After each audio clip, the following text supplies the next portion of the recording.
मध्य प्रदेश की राजनीति में एक किताब सुर्खियों में है और ये किताब जो मेरे हाथ में है, कांग्रेस और राष्ट्र निर्माण की गाथा। अब कहने को तो कांग्रेस ने जो किया है या कांग्रेस जनों ने जो किया है आज़ादी के लिए, उस पर यह किताब है, लेकिन बीजेपी और संघ को इस पर आपत्ति है। इसके पेज नंबर 47 में कुछ कंटेंट है जिसको लेकर बीजेपी ने आपत्ति जताई है। खासतौर से जिन्ना और सावरकर का कंपैरिजन कहा जा रहा है, ऐसा बीजेपी का आरोप है। इस बुक के राइटर बबेले साहब मेरे साथ खुद मौजूद हैं, जो कि कमलनाथ जी के मीडिया सलाहकार भी हैं, तो इसलिए शायद हमलावर ज़्यादा है बीजेपी इन पर। सर, इस बुक पर जो कंटेंट आ रहा है और जिस तरह की बात कही जा रही है, क्या कहेंगे?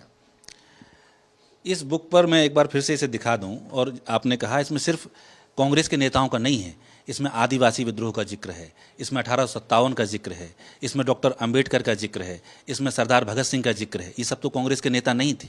जिन लोगों ने भी हिंदुस्तान की आज़ादी में और हिंदुस्तान के निर्माण में संघर्ष किया है, अपना जीवन होम किया है, उन सब का वर्णन इस किताब में किया गया है।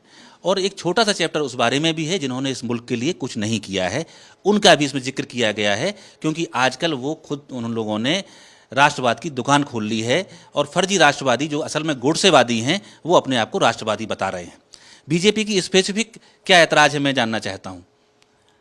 बिल्कुल, लेकिन जिस तरह से कह रहे हैं ना कि आपने डिमीन किया है, जो सावरकर साहब हो, हेडगेवार साहब हो, और रेफरेंस क्या है, किस आधार पे आप कह रहे हैं? जहाँ तक ये सवाल है सावरकर और जिन्ना वाला, तो ये इस पे आपत्ति करके ये डॉक्टर अंबेडकर का अपमान कर रहे हैं।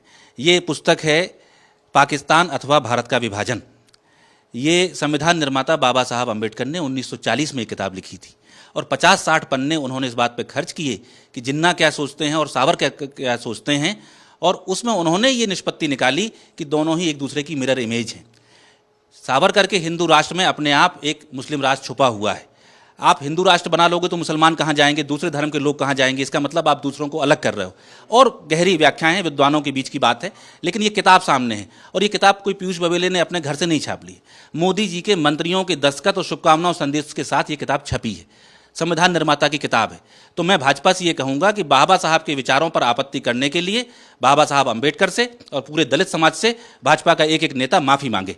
आप ये कह रहे हैं कि जो भी आपने तथ्य लिखा है वो रेफरेंस के आधार पर, और रेफरेंस जो बुक है वो आपके हाथ में है, तो फिर बीजेपी वाली इतनी कड़ी आपत्ति क्या चुनावी जुमला है या ये आपत्ति समझ से परे आ रही है? बीजेपी को आपत्ति इसलिए हो रही है कि बीजेपी के जो पितृ पुरुष थे उन्होंने देश के लिए कोई काम नहीं किया है। श्यामा प्रसाद मुखर्जी इनके संस्थापक रहे हैं पार्टी के। आपको इतिहास पता होगा कि वो फजलुल हक की सरकार में बंगाल में मंत्री हुआ करते थे और वहाँ उन्होंने ये गवर्नर को लिख के दिया कि भारत छोड़ो आंदोलन को कैसे कुचलना है, इसमें मैं क्या क्या योगदान कर सकता हूँ, कैसे एक्स्ट्रा एफर्ट्स कर सकता हूँ, वो मैं करूँगा। आडवाणी जी इनकी पार्टी के बड़े नेता हैं, उन्होंने जिन्ना साहब की मज़ार पर फूल चढ़ाए। मोदी जी इनके प्रधानमंत्री हैं जो प्रोटोकॉल तोड़ के पाकिस्तान के प्रधानमंत्री के घर जाते हैं। तो अब ये सब बातें मैं दोहराऊंगा तो भाजपा को बुरा लगता है। ऐसा काम करते ही क्यों हैं जो आपको बाद में बुरा लगे।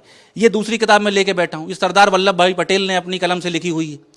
इसमें उनने श्यामा प्रसाद मुखर्जी के बारे में क्या लिखा है, हिंदू महासभा के बारे में क्या लिखा है, आरएसएस के बारे में क्या लिखा है। ये तो सबको ज्ञात तथ्य है कि महात्मा गांधी की हत्या के बाद आरएसएस पर प्रतिबंध लगाया गया था और प्रतिबंध सरदार पटेल ने लगाया था। तो जब सरदार पटेल ने प्रतिबंध लगाया था तो कोई ना कोई काम तो आरएसएस ने ऐसा किया होगा जो पटेल साहब को खराब लगा होगा और उनको बैन करना पड़ा होगा। सावरकर साहब जो थे वो महात्मा गांधी के हत्या आरोपी थे कि नहीं थे, ये सबको पता है। उनके ऊपर मुकदमा चला था कि नहीं चला था, ये सबको पता है। तो इसमें नई बात क्या है? जो सच है उसको स्वीकार कर लेना चाहिए, उसमें इतना तिलमिलाने की आवश्यकता क्या है, मैं समझ नहीं पा रहा हूँ। और दूसरी बात यह है कि अगर आरएसएस ने इतना बड़ा काम सब देश के लिए किया होता, 8-9 साल से मोदी जी देश के प्रधानमंत्री हैं, मुझे तो ऐसा याद नहीं आता कि लाल किले से उनने कभी आरएसएस की तारीफ की हो। इसके अलावा जब पूर्व राष्ट्रपति गए थे आरएसएस के कार्यक्रम में तो सरसंघ चालक ने भी एक शब्द नहीं बोला था कि आज़ादी की लड़ाई में आरएसएस ने ये योगदान किया। तो इतने महत्वपूर्ण मौक़ों पर पीएम और आरएसएस के चीफ भी नहीं बोलते हैं कि हमने कुछ आज़ादी की लड़ाई में किया, तो छुटभैया नेताओं को क्यों तकलीफ होती है? वो अपने नेताओं से पूछे साहब कि हमने कुछ किया या नहीं किया। तो आपका इस बुक के माध्यम से ये भी शायद कहना है कि आरएसएस ने कुछ भी नहीं किया और हेडगेवार साहब जो थे वो संघ से बाद में जुड़े।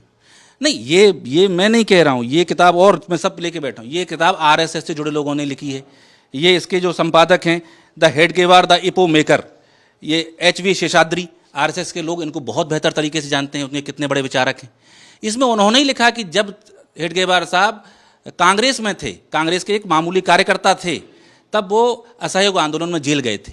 उसके बाद उन्होंने कांग्रेस छोड़ दी, 1925 में उन्होंने ये आरएसएस बनाया। उसके बाद से आप देख लो कि आरएसएस ने भारत छोड़ो आंदोलन में क्या भूमिका निभाई, सबने अवज्ञा आंदोलन में क्या भूमिका निभाई। मैं किसी के बारे में कुछ कहना नहीं चाहता, लेकिन जब निभाई ही नहीं तो मैं झूठ कैसे कह दूं कि निभाई है। बिल्कुल, तो पीयूष बबेला साहब साफ तौर पर कह रहे हैं कि जो भी उन्होंने लिखा है तथ्यों के आधार पर लिखा है और तथ्य बीजेपी को चुभ रहे हैं, इसलिए वो तिल मिला रहे हैं। कैमरा पर्सन आशु के साथ अखिलेश सोलंकी, भारत 24 भोपाल।